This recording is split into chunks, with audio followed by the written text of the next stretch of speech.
Hey everyone, welcome back to the Terrible Outdoorsman YouTube channel. Today is going to be the first video of my new little series all about cooking wild game. So for today's video, we are going to try and make a venison birria taco recipe. Two things, I've never made a birria taco ever in my life, and I certainly have not cooked with venison. But since I do have some venison in the freezer, courtesy of my brother who shot a deer this last fall, I thought I'd give it a shot. So I'm going to kind of take you through step by step the recipe that I found. It will most likely be very unconventional, but I think it's going to be exciting and we'll see where it takes us.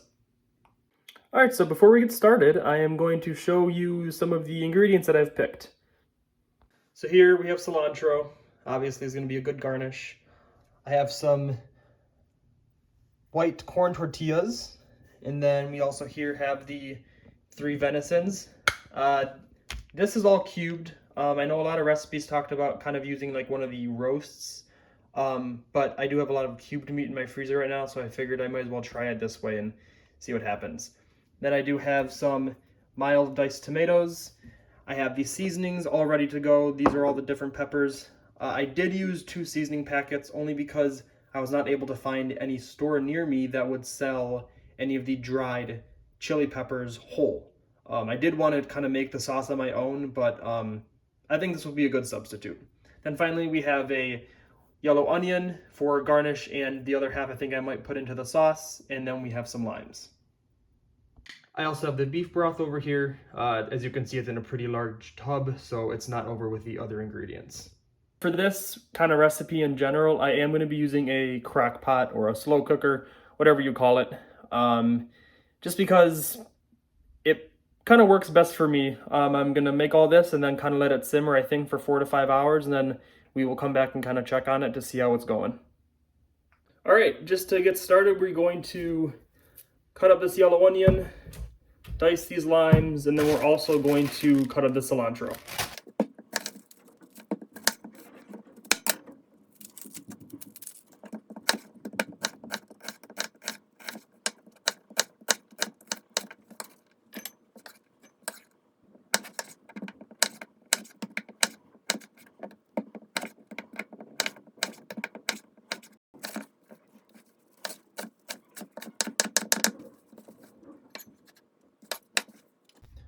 Alright, so at this point we have everything kind of that we need to have chopped up, ready to go. We have our lime, cilantro, onions, the chili seasoning, and the mild diced tomatoes, which are going to be going in the blender as part of a way for me to make the sauce with these onions.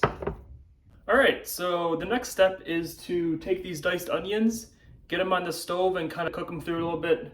Hopefully I can get an okay char on them, but I do have an electric stove, and the pots and pans we have here are not the greatest, but we'll see what we can do.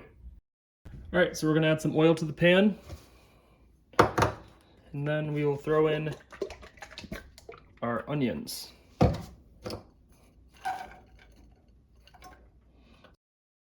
The next step is I'm gonna cut open the venison. One big thing that I do know is to kind of make sure that it is mostly thawed out.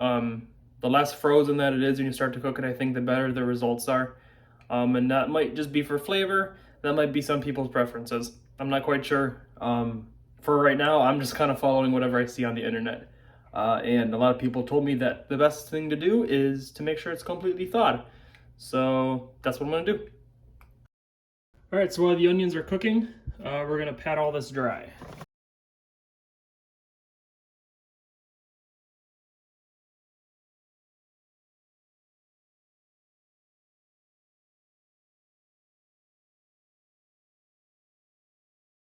Here we go, got my dried venison chunks right here. My pan, gonna put that in there and we're gonna brown it. All right, it's starting to kind of brown up a little bit, so just gonna flip it, give it some salt just before. I know we have many seasonings, but it never hurts to add just a little bit of more salt.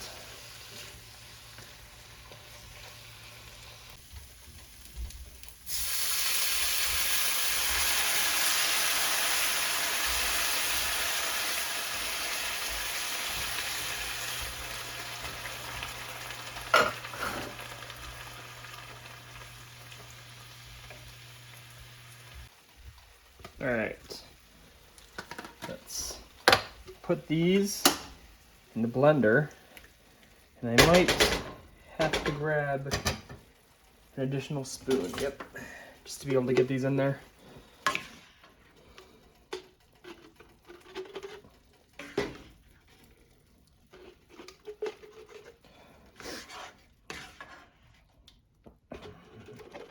I'm very grateful that my brother gave me some of this venison. I've been meaning to try and cook with wild game, but it is obviously harder when you haven't shot anything yet. All right, ignore the mess in the background, obviously.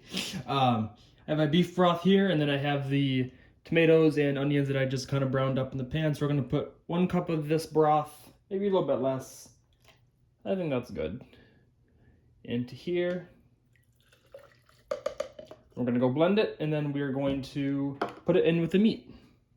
All right, have the sauce here, blend it up. I'm just gonna open this and give that a smell, actually.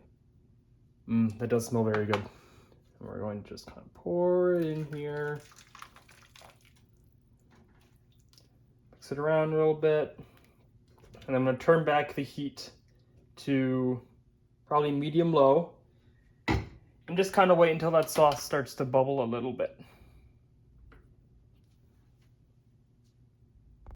All right, so I brought it to a boil.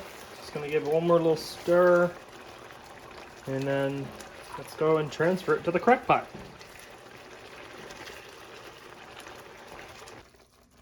All right, so there's that. And then I'm going to go get the rest of the beef stock and also pour it in there. And then I will add the seasoning mixes that I bought earlier.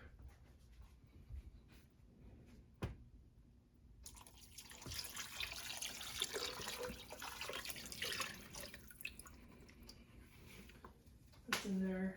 And finally, arguably probably one of the most important pieces of this entire dish is this seasoning mix right here. Just gonna throw that in. I'm gonna give it a mix. And a last minute decision, I'm gonna squeeze some limes in there as well. All right, the lime has been put in. At this point, I think we just have to let it simmer. So I think I'm going to come back to this in about 4 hours. All right, everyone, we're done making it. So I have it in the bowl here. And I have the cilantro, the limes, have some cheese, and then we have the sauce that we're going to dip these tortillas in over here. All right, everyone, here are the 3 finished tacos. As you can see, I did 3 attempts. This one, not my greatest. This one a little bit better, but really got crispier on the last one.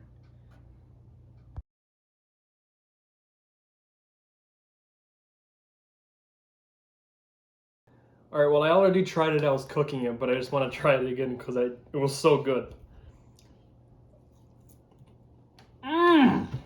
So good.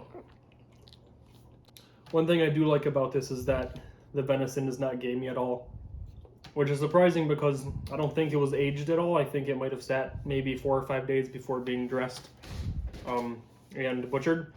So that kind of surprised me a little bit, but it could be because of all the seasonings and the amount of, different kind of aromatics I put in this dish. I think overall this turned out really great. One thing I would do differently is buy a different type of tortilla. These were a little bit harder to fry up. They were the white corn versus the yellow corn, so I'm not sure if there's a difference there. And then I would also, instead of using the seasoning packets, I'd probably decide to use actual dried peppers and make my own mixture. It tastes good, but there's just a hint of extra cinnamon in there, which I'm not really the biggest fan of. But overall, I give it a 9 out of 10. The 1 point being my own competence at making this dish. So yeah, I think for the next video, I'm going to try and cook up some rabbit, and I haven't quite decided what dish I'm going to do, but hopefully it will be as fun as this one. So thanks for watching, and I'll see you guys in the next video.